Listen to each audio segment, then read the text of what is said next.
Hello বন্ধুরা, আসসালামু আলাইকুম। কেমন আছো তোমরা সবাই? আশা করছি যে যেখানে আছো সবাই সুস্থ আছো।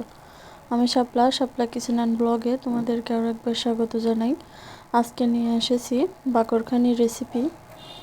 বাংলাদেশের অত্যন্ত জনপ্রিয় একটি রেসিপি এটা, আর খুবই সুস্বাদু হয়। এটা না খেলে বুঝতে পারবে না যে এটার স্বাদটা কেমন। আপনারা অবশ্যই বাড়িতে চেষ্টা করে দেখবেন, ভালো লাগবে। আর ভিডিওটি দেখার শুরুতে একটা লাইক দিয়ে দেখা কন্টিনিউ করো। তো আমি এখানে 3 কাপ আটা নিয়ে নিয়েছি, আর তার মধ্যে দিয়ে দিয়েছি পরিমাণ মতো লবণ আর 1.5 টেবিল চামচ চিনি, আর দিয়ে দিব 1.5 টেবিল চামচ পরিমাণ সাদা তেল। এখন এটাকে ভালো করে ময়ান দিয়ে নিতে হবে।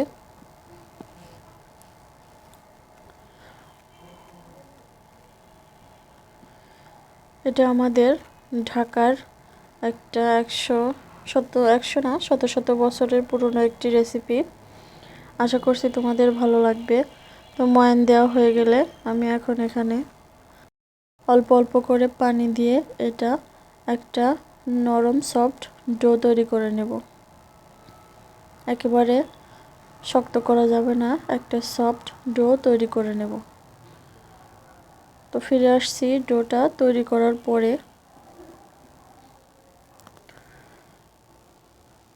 এই যে দেখো, আমার ডোটা তৈরি হয়ে গেছে। আমি এটাকে রেস্টে রেখে দেব আধা ঘন্টার জন্য। এখন চলে আসলাম কড়াইতে, আর এখানে আমি ডালটা গলিয়ে নিচ্ছি।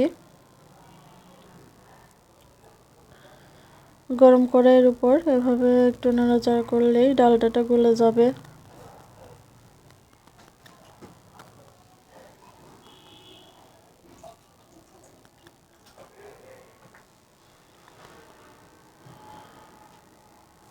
তো আমার ডালডাটা গলে গেছে, এটাকে আমি একটা বাটিতে ঢেলে নিব।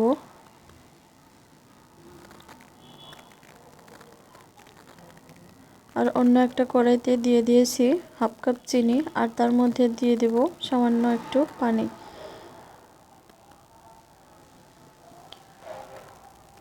হাফ কাপের অর্ধেক পানি দিলেই হয়ে যাবে, বেশি পানি দেওয়ার দরকার নেই। আর এটাকে একটু চিনি দিয়ে গলিয়ে নিতে হবে। চিনিটা গোলাতে হবে যে এমন, এটার শিরাটা এমন কনসিস্টেন্সি হবে যেমন মিষ্টির রস যেরকম হয় ওই রকম কনসিস্টেন্সিটা হবে। তো আমার চিনিটা গলে গেছে, আমি চুলাটা অফ করে দিচ্ছি। এই যে দেখুন, এরকম একটু ঘন শিরা হয়েছে। তো এটাকে এখন নামিয়ে রেখে দিচ্ছি। এখন আটাটাকে আরেকবার মথে নিচ্ছি। আধা ঘন্টা আমি রেস্টে রেখে দিয়েছিলাম এটাকে। এখন এটাকে আমি 3 ভাগে ভাগ করে নিব। এই যে এভাবে আমি 3টা ভাগ করব।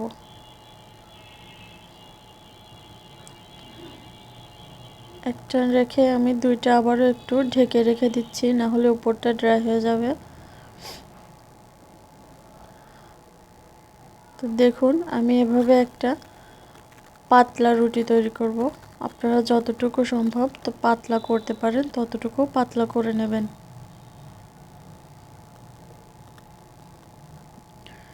এই যে একটু আটা মাখিয়ে মাখিয়ে এভাবে আমি পাতলা রুটি তৈরি করব।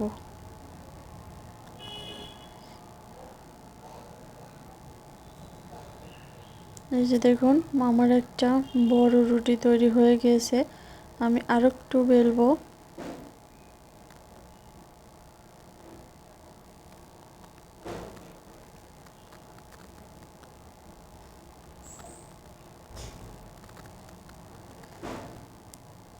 এই যে এতটুকু পাতলা আমি করেছি। এখন সেই গলানো ডালডাটা আমি এটার উপর দিয়ে একটু ব্রাশ করে নেব। তেলটা চারিদিকে সমান করে ব্রাশ করে নিতে হবে, কোনো দিকে যাতে ফাঁকা না থাকে।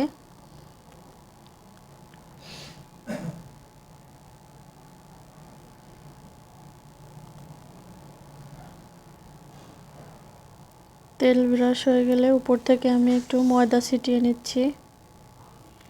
আপনারা চাইলে কর্নফ্লাওয়ারও দিয়ে দিতে পারেন। তো এখান থেকে মাঝখান থেকে আমি একটু কেটে নিলাম। আর এভাবে একটা ভাঁজ দিয়ে আমি আবারও একটু ডালটা দিয়ে দিব।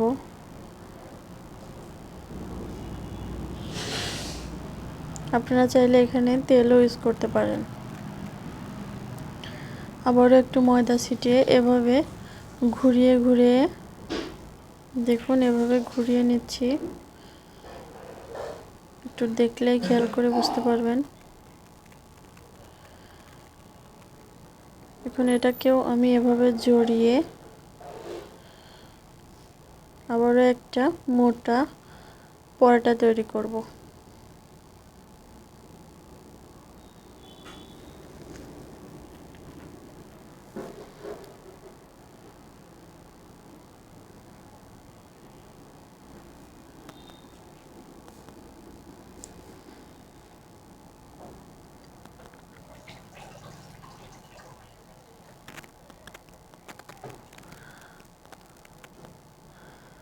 এই যে আমার একটা পরোটা তৈরি হয়ে গেছে।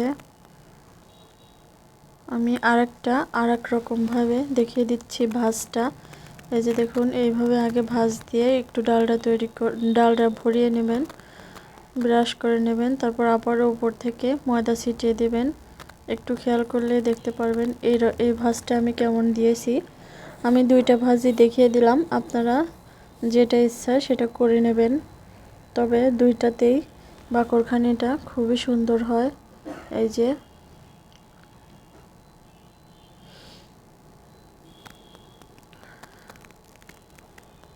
তো এখন আমি একটা পরোটা তৈরি করে নেব। এভাবে সবগুলো আমি তৈরি করে নেব।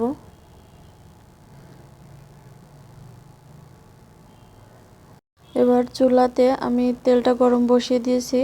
আর তেলটা মিডিয়াম গরম হয়ে গেলেই বাকরখানিটা দিয়ে দিতে হবে। এটা কিন্তু অনেকটাই পরোটার মতো, তাই বারবার আমি পরোটা বলছি।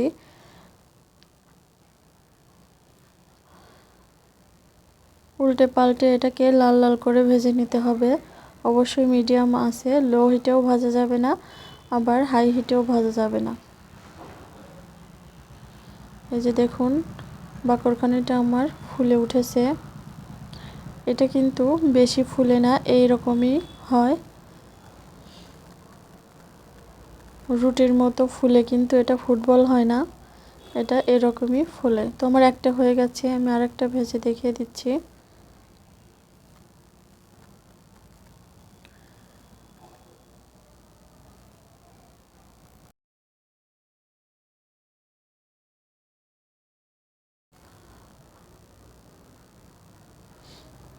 এইভাবে করে আমি সব কটা বাকরখানি ভেজে নিব।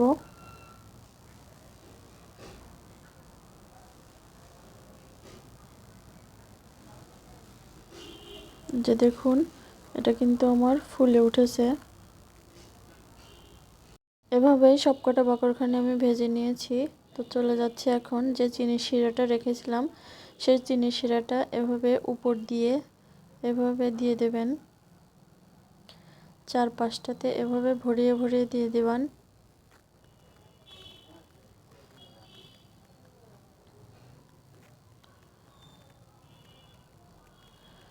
আমি এইভাবে সব কটাতে দিয়ে দিয়েছি। এই যে দেখুন সব কটাতেই আমি এভাবে চিনির শিরাটা দিয়ে দিয়েছি।